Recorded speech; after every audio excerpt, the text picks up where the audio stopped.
Labuan first to enter National Recovery Plan Phase 4.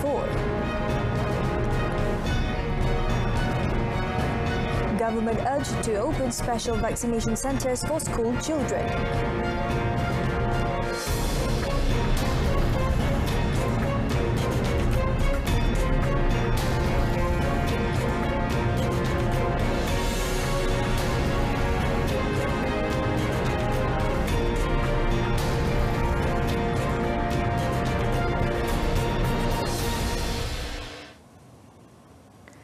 Hello and good evening. Thanks for joining us. You're watching News at 10. I'm Shuhaida Arifin.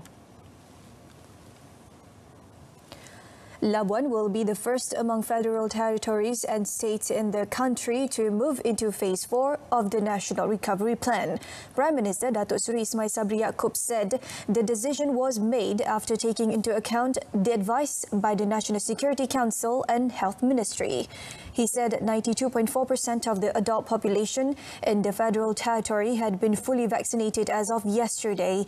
Under Phase 4, all economic sectors in Labuan are allowed to operate with workers working at full capacity, subject to the Standard Operating Procedure SOP. Seminars, workshops, courses and activities involving physical meetings will also be allowed at 50% capacity. Furthermore, social events such as wedding, feasts, celebration of festivals, engagement and other social events are allowed at 50% capacity based on the capacity of the premise. Meanwhile, the Premier also announced that Negeri Sembilan will move to Phase 2 of the National Recovery Plan since the state is on the right track to achieving herd immunity soon. The state will enjoy similar relaxation as the other areas that have moved to Phase 2, such as inter-district travel for individuals who have completed 2 vaccine doses. Both Labuan and Negeri Sembilan will progress into Phase 4 and 2 respectively on Thursday.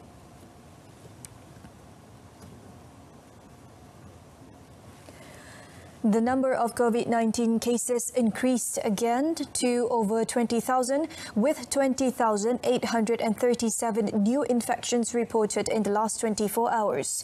According to a statement by Health Director General Tan Sri Dr. Nur Hisham Abdullah, only 22 of the cases reported today were import cases and the remainder were all local transmissions. Selangor remains the state with the highest number of daily new cases with 4,644, followed by Sabah with 3,376 and Pulau Pinang 2,054 cases. Meanwhile, MOH also reported that 18,613 cases also made a recovery today and were discharged, bringing the cumulative recoveries to 1,316,336, equivalent to 82.6% recovery rate. Following this development, there are 262,713 active cases currently being monitored by MOH. This includes 1,063 cases being treated in intensive care units ICU, with 511 of them requiring respiratory aid. The National Union of the Teaching Profession (NUTP) has proposed that the government set up special vaccination centres (PPV) for school children only. NUTP Secretary General Wang Heng Suan said that having separate PPVs for school children and the general public would help reduce the risk of students contracting COVID-19. In a statement today, Wang said the NUTP is appealing to the Education Ministry to suggest to the Health Ministry that several schools be converted into PPVs according to their zones for students to get their vaccine jabs. The move will ease management of vaccination by stages and will track which child has not been vaccinated yet. He also hoped that the authorities would give priority to school teachers to complete their vaccination as they were considered to be frontliners. The NUTP also urged the government to ensure that all school workers like canteen operators, gardeners, cleaners and security guards are fully vaccinated before school reopens in stages on 3rd October. On the opening of schools, Wang hoped that the Education Ministry would improve the Standard Operating Procedures SOP to ensure the safety and protection of students, teachers and the local community from COVID-19.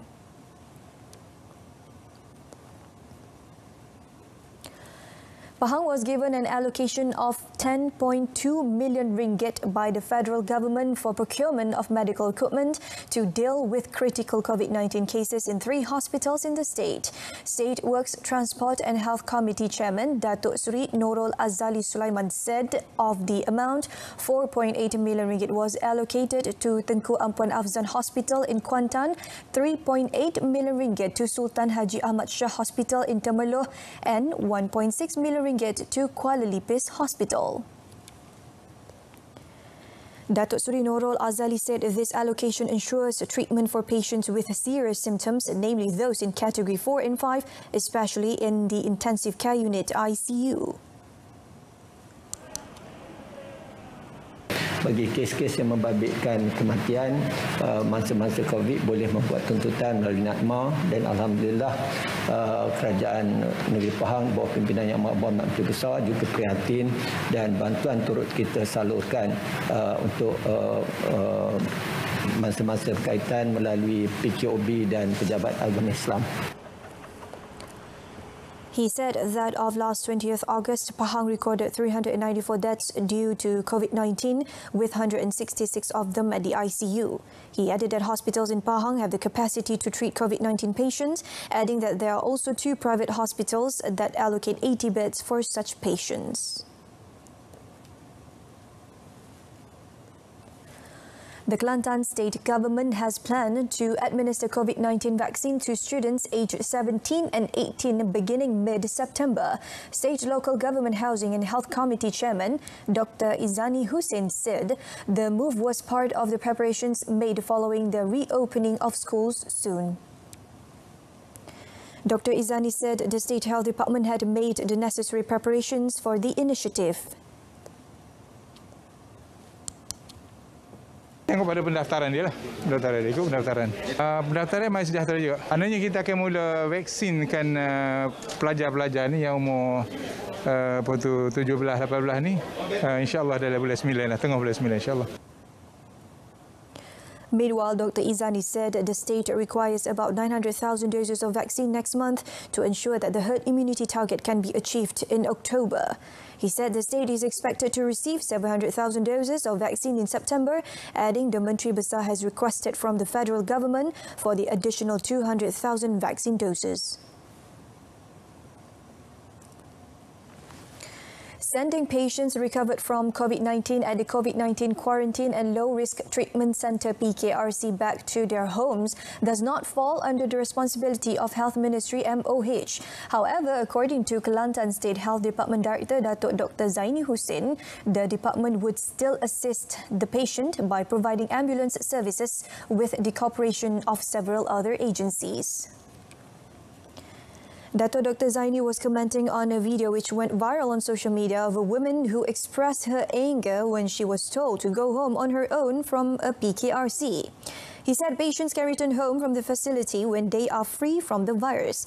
This means they can return to their homes on their own using public transport services such as taxi and e-hailing. Nonetheless, Dato Dr. Zaini said that they had investigated the video and concluded several aspects of the communication process could be improved to avoid any misunderstandings.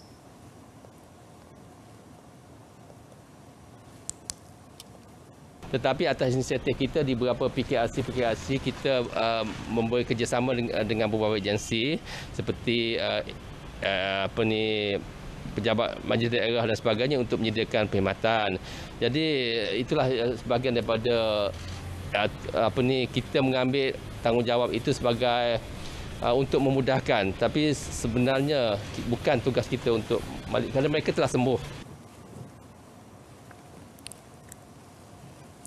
Prime Minister Datuk Seri Ismail Sabri Yaakob's invitation to the opposition to participate in the National Recovery Council (NPN) and the Special Committee on COVID-19 has received positive responses. Parti Pejuang Tanah Air Pejuang has become the latest party to express willingness to be part of the NPN for the interest of the people. The interest was voiced out by Pejuang Chairman Tun Dr. Mahathir Mohamad. I think it is good for us to try. But if they are willing to do what we tell them to do, particularly with regard to the COVID, then I think it is worthwhile for us to participate. The Prime Minister, in his inaugural national address on Sunday, had urged all parties to put an end to power struggles and the people's restlessness, adding political stability must be attained as soon as possible through togetherness and cross-party cooperation.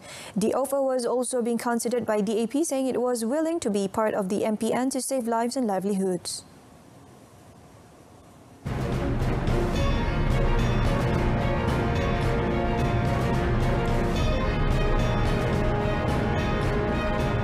AirAsia wheels into e-hailing service.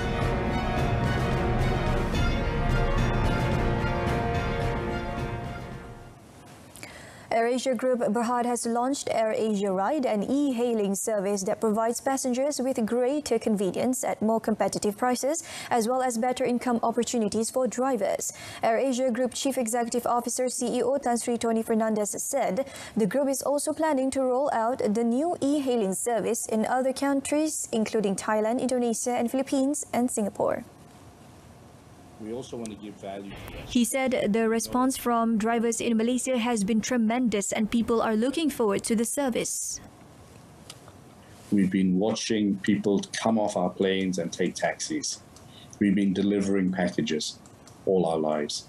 So not spreading ourselves thin, you'll begin to see that this is a well thought out ecosystem that I really believe will change a lot of ASEAN through inclusivity and value. The AirAsia Ride is currently available in the Klang Valley.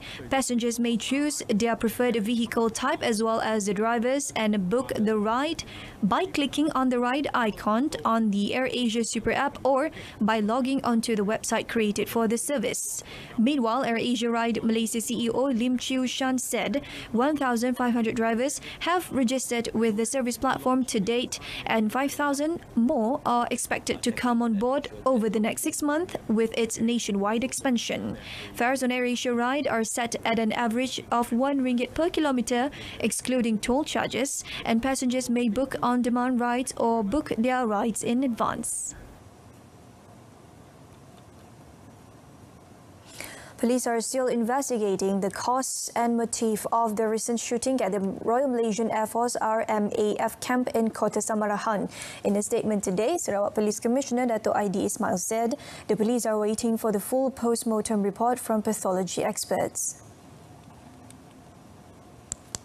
He said post-mortems on all victims were conducted at the Sarawak General Hospital Medical Forensics Department and the remains have been handed over to the respective next of kin.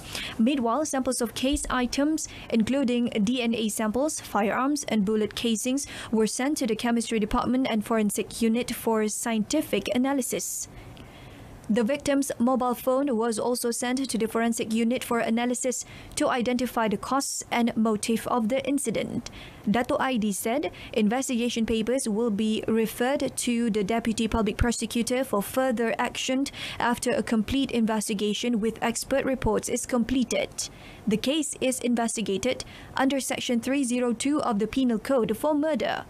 The shooting occurred around 7:35 a.m. on 13th August at the RMAF Camp Guardhouse.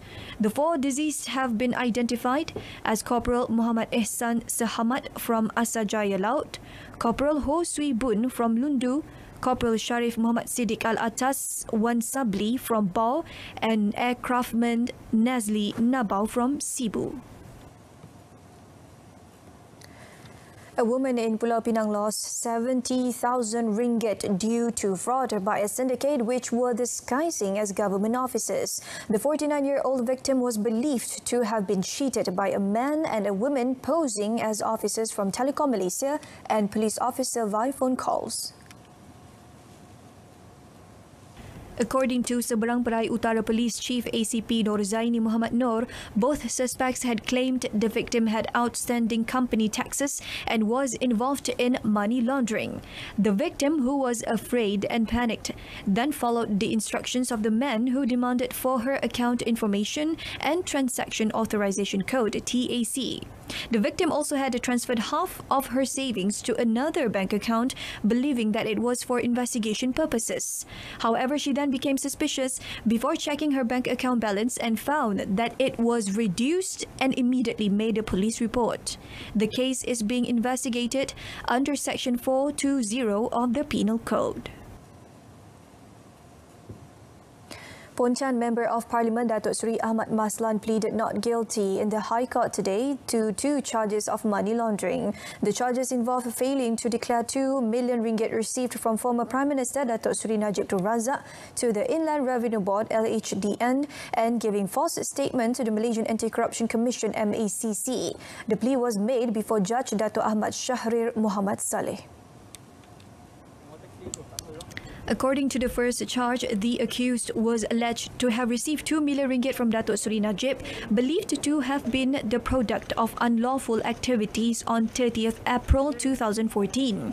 The other charge was for giving false statements to the MACC when questioned by investigating officer Muhammad Zairi Zainal over the issue at the media conference room at the Parliament building between 2:45 p.m. and 3:30 p.m. on 4th July 2019. The charges were framed under Section 4, Subsection 1, Subsection A and 32, Subsection A, Subsection C of the Anti-Money Laundering, Anti-Terrorism Financing and Proceeds of Unlawful Activities Act 2001. Hearing of the case had been set for 23 days next year from 7th to 9th June, 13th to 15th June, 18th to 21st July, 25th to 28th July, and 15th to 19th August, as well as 22nd to 25th August. A housewife was fined 10,000 ringgit and default 9 months jail by the Kuala Lumpur Sessions Court today for uttering seditious and insulting remarks as well as transmitting offensive communications against the Yang di-Pertuan Agong, the Royal Institution and ministers on her Twitter account. Judge M.M. Edwin Paramjoti meted out the fine against Nur Faiza Wahid, 28, after she pleaded guilty to both charges. Nur Faiza was fined 2,000 ringgit and default 3 months jail for uttering seditious remarks and also fined 8,000 ringgit and default 6 months jail for making offensive communications. According to the first charge, Nur Faiza was alleged to have uploaded seditious and insulting remarks against the Yang di-Pertuan Agong, the Royal Institution and ministers through a Twitter application under the profile name Ijabu. She committed the offence at the Bukit Aman Commercial Crime Investigation Department office at 8:33 p.m. on 22nd May. She was also accused of knowingly making and initiating the transmission of offensive communications with intent to offend via her Twitter account using the profile name Fazrin Ismail at the same time and date. The link was read at the Bukit Aman CCID's Cyber and Multimedia Crime Investigation Division office in Wangsa Maju at 8 p.m. on 10th June. Earlier, the accused, who was not represented by a lawyer, appealed for leniency as she regretted her actions and repented. However, Deputy Public Prosecutor Nur Diana Muhammad applied for a just sentence to serve as a lesson. A woman was fined 4,000 ringgit by the Kuala Pilah Magistrates Court today after she pleaded guilty to soliciting for the purpose of prostitution at a hotel early this month. Magistrate Saiful Sayoti also ordered the 31-year-old woman, Junaidah Michael Rennie Martin, to serve 5 months in jail if she failed to pay the fine. The accused eventually paid the fine. The woman, who hails from Sarawak, was charged with soliciting for the purpose of prostitution at a hotel in Malang Commercial Centre at 11:50 a.m. on 1st of August. The charge, framed under Section 372B of the Penal Code, carries a maximum jail term of 1 year or fine or both upon conviction. Meanwhile, in a sessions court, a man was charged with being the woman's agent in soliciting for the purpose of prostitution at the same time and place. Lim Kevin, 38, however, pleaded not guilty to the charge.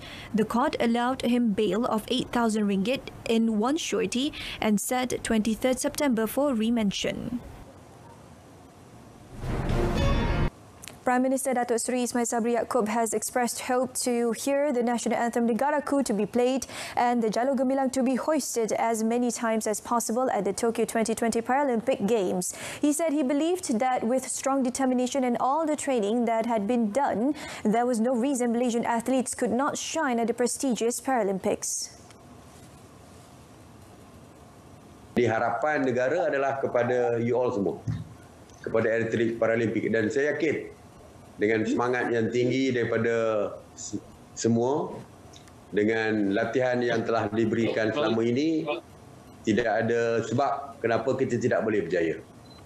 Ya, tidak ada bezanya antara peserta negara lain dengan peserta ataupun atlet daripada Malaysia ini. Jadi saya penuh yakin yang you all semua boleh memastikan bendera Malaysia bukan saja berkibar, tetapi lagu Negaraku akan dimainkan di Tokyo nanti. The Prime Minister said this in a virtual pep talk with Malaysian Paralympic athletes today. He also hoped that all athletes would take care of themselves, maintain discipline and comply with all standard operating procedures set by the Japanese government to avoid COVID-19 infection. For the 2020 edition of the Paralympic Games, Malaysia is represented by 22 athletes who will be competing in 9 types of sports involving a total of 32 events. That concludes this evening's news at 10. In our top story, Labuan first to enter National Recovery Plan Phase 4. Join us again at 12:30 tomorrow afternoon. I'm Shuhaida Arifin. Stay tuned to Berita RTM and have a pleasant evening.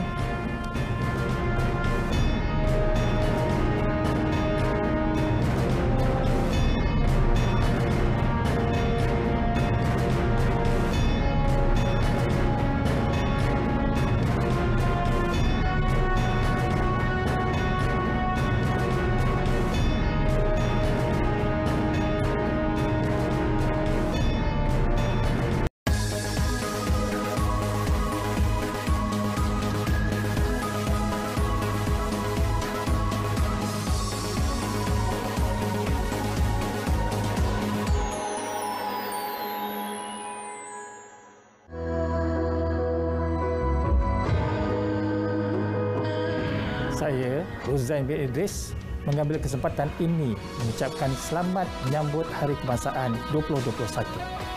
Marilah kita bersama-sama merayakan sambutan ini dengan mengibarkan jarum gemilang di mana saja kita berada.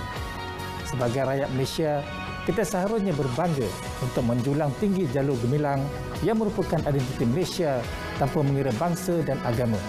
Kibarkan jalur gemilang, bersatu hati, Malaysia prihatin.